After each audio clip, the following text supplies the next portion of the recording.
Doctor, you had lung cancer some 40 plus years ago, I'm guessing.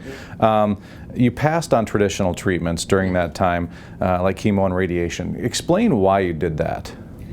Well, the doctor told me I had 6 months to live, and he offered chemo and surgery. As a nurse, I had seen people who had their jaws removed. I had seen people go through the chemotherapy. I had seen them with all kinds of defects. And I decided if I only had 6 months to live, I was going to be comfortable. Because at that point, I had no symptoms. And I thought, well, I'd be crazy to go ahead and subject myself to that.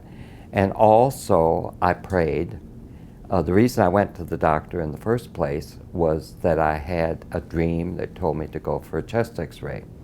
So I believe that God speaks with us through our dreams if we listen, and so I figured when they told me that they were going to do chemo and all, I said, wait a minute, I'm going home, I'm going to pray, I'm going to make a rational decision. And I may select this or may not, but I decided my dreams were against it. I had a good friend who watched her dreams. They were against it. She suggested I had a psychic reading, which I had never had before. I said, well, what do I have to lose? So I had a psychic reading, and that said I should go natural. So I selected to go natural. And my friend that helped me and also told me she was available day and night, which is very important to have that support when you have that kind of a diagnosis. She knew a doctor in Northern Virginia who had worked for the National Cancer Foundation and had a lot of success with Laetrile. And he had been closed down by the FDA, so he was offering services out of his office, and I had signed forms that I wouldn't report him.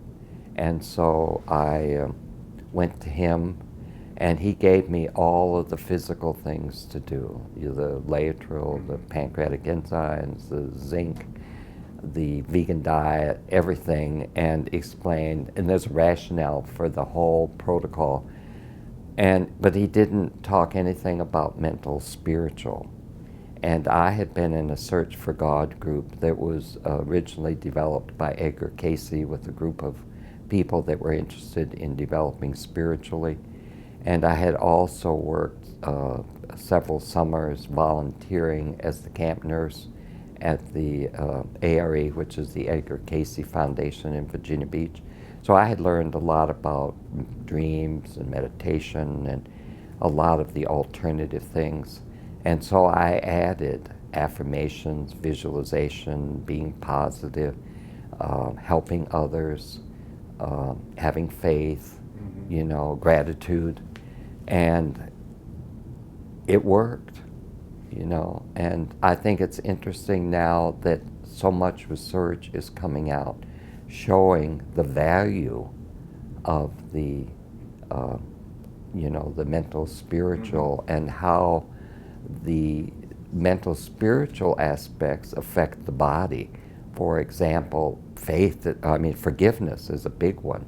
61% of cancer patients have a problem with forgiveness.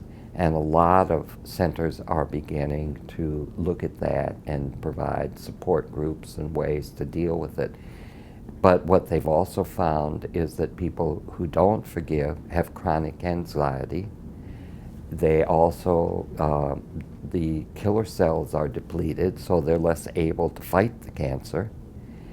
And so this, you know, mental activity is having an effect on the body. Right.